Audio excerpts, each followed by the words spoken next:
Morning, Frank, and thank you very much for coming to this B4 series of leader interviews.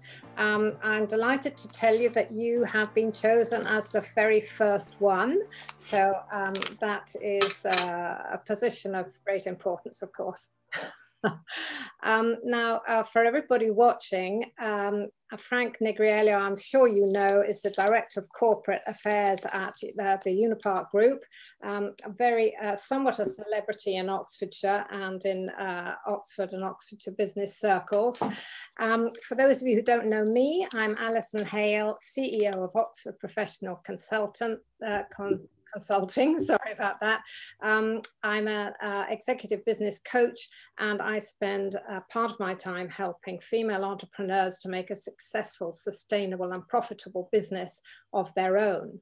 So on to leadership, and the title of this series of interviews is Challenges of Leadership in the Pandemic. And Frank, I've got 4 questions, which I would like to get your answers to in this mini video. This is scheduled to last just about 10 minutes. And then if we have time, I shall throw in a surprise question at the end, and it'll be 15 minutes in all. Now I'm going to be glancing at my clock as we go through to make sure that we keep on time. I hope I won't need to interrupt you, Frank, because I would hate to have to do that with my first interview.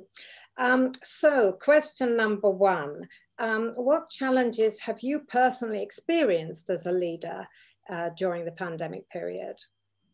So I think there's 3 or 4 big themes that frame those. So let's talk about workplace issues first, morale, growth, and probably the last one is the most difficult, is managing uncertainty. So I think for the most part, we've been very, very focused on the safety of our people and the safety of our processes, the safety of our business, but having to think through the 2 spheres where it impacts our people most, which is people who are coming to work on sites, where some of our people were actually in key worker roles. So they were coming onto the sites, and the sites had to be safe. And in some cases, that meant the sites had to be re-engineered to be able to be safe. And the second group were people who were working from home. And so there as well, you have a situation where people have to be encouraged to be safe at home, both in the things they do when they're working, but also in their social lives.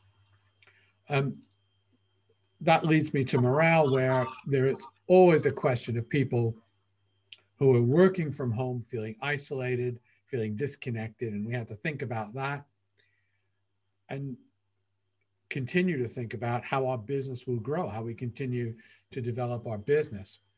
And then finally, how do we manage the uncertainty of things that are happening very quickly outside our control that are going to impact our people, such as government decisions or announcements or lockdowns. So these created a real focus for the leadership team on, if you like, a different set of behaviors and tools that needed to be used during pandemic. Well, thank you very much. Those are 3 items which I'm sure resonate for many other leaders. You said safety, morale and uncertainty. So my second question just links nicely to that, which is how, in your view, does leadership need to be different then to deal with those 3 things? I think I would suggest that it's not so much different, but it's accelerated in some of the things that leaders needed to do before. And there's probably 3 big areas there. One is around decision making. So it's about being faster and more decisive, because we have to react very quickly to the changes around us. And we have to ensure that we're making the critical decisions that keep people safe, that deliver the changes and precautions that need to be taken, both in terms of the structure of the workplace, but also in terms of the behaviors that people demonstrate, both at home and at work. Secondly, it's again accelerating the way we think about how people feel as much as what people will do. And maybe as leaders, we're very often focused on what will people do. Let's give people guidance and maybe instruction. This is what we want to happen. This is your role. But I think the pandemic has enabled us to get greater focus on, so what is the impact of that on our colleagues' well-being, and particularly their mental well-being? How are they feeling emotionally now? And so we've done multiple surveys with people to gauge exactly that.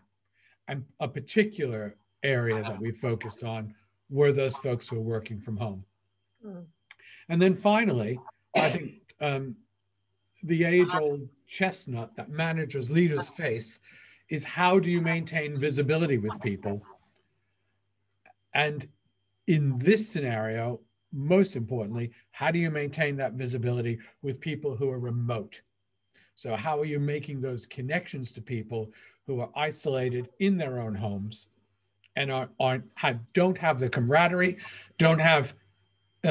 aren't appearing on site, aren't with you, where you might even just run into them casually, but you won't see it. So you've got to orchestrate ways in which you can keep that connection.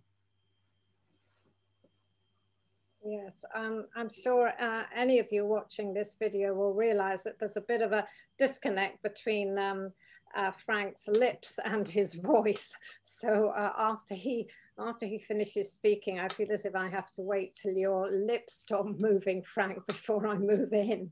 I'm not sure of the right behavior there. That's what I'm going to be doing. Fans of martial arts movies will be well aware of this problem.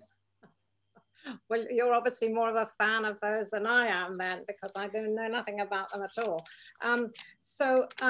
Really, you've talked about decisiveness, you've talked about speed of reaction, the importance of feeling and well-being, and also the importance of relationship and connection and communication, which have come to the fore, particularly here. But the speed was the first one that you mentioned, which I think is very different, because Unipart, as I remember, always had an eye on well-being for many years, well-being of employees, partners. So question number 3, have you observed anything particularly useful? So not necessarily your own experience, but what you've observed from other leaders of what's been particularly successful or particularly unsuccessful. Now this will need to be a short answer, because so we can get on to my 4th. Okay, well, I think there's been a much greater focus on leaders taking care of people and thinking about their safety, both physically and emotionally. I think there's been a strong focus on the need for information, and to have information, not just about the performance of your own organization, but about what's going on outside and how that's going to impact you.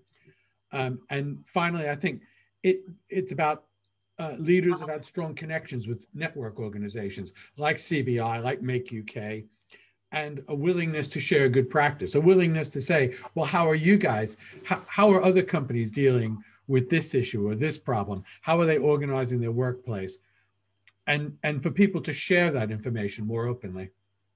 Yeah, I think that's a great point, because one of the surprise questions I was going to bring in is the idea now that the era of the hero leader who knows everything and charges ahead and people follow because of the charisma is well over, and that actually we need to be much more collaborative. Can't expect one person to have all the answers these days. I think that's a very good point, Alison. And just responding to that, I think leaders are generally becoming much more self-aware and reflecting on the fact that there's a changing reality around us, and you can't possibly have all the answers.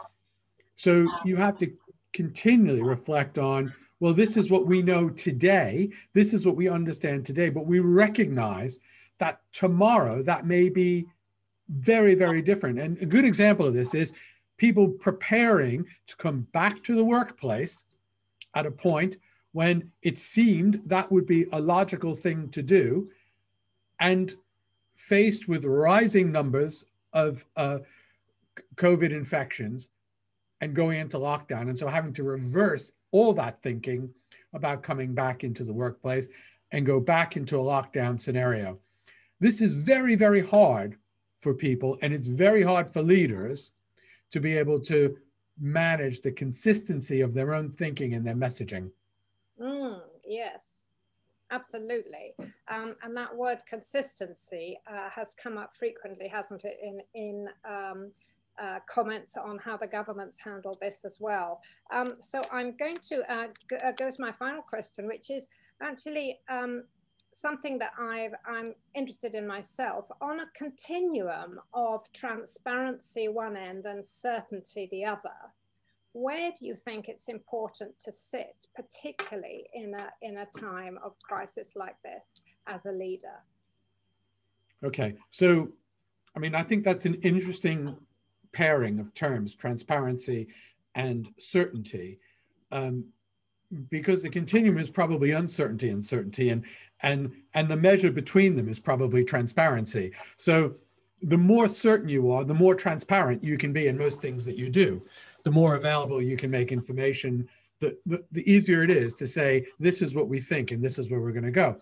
What we faced, what leaders have faced, and what all of us have faced, is an uncertainty day to day, which causes us to be a little bit more guarded around our communication and around the platforms for which, as leaders, we would kind of set our stall and say, well, this is what we're going to do. This is how we want to do it, because we're really unsure of the external influences that are going to impact us. And, you know, we went through an entire period where my team, which is a communications team, were releasing almost daily briefs to explain what the government was talking about. Because to most of our people, there were nuances and elements of that made it less than comprehensible. So leaders have had to aim for honest, consistent, and adaptive communication, recognizing and always stating, this is what we know at this point in time. So, you know, but we just don't know forever. We don't know what's going to happen in the near future. And that's so difficult because colleagues, employees want to put their faith in their leadership. They want the company to tell them what's going on. It's a trusted source of information. And we're dealing with uncertainty. And nobody likes that. It makes everybody uncomfortable. But we've got to continually buoy our colleagues up to be able to deal with that and prepare them to deal with that and enable them to understand what's happening right now at this point in time, with a caveat that it may be different tomorrow. Yes, absolutely. And it seems to me that this idea of the transparency is also about admitting that you don't know, or admitting that perhaps you made a mistake and have got to do what is rather critically called a U-turn, whereas it might in fact be an important adjustment or just an apology, and now we need to try something different. So I think everybody's in that boat these days. Well, thank you very much, Frank. That's been most interesting, and I hope that our listeners have appreciated hearing from you. And I will say goodbye now, and thank you very much indeed. Thank you, Alison. Always a pleasure to see you. Be well. Stay safe.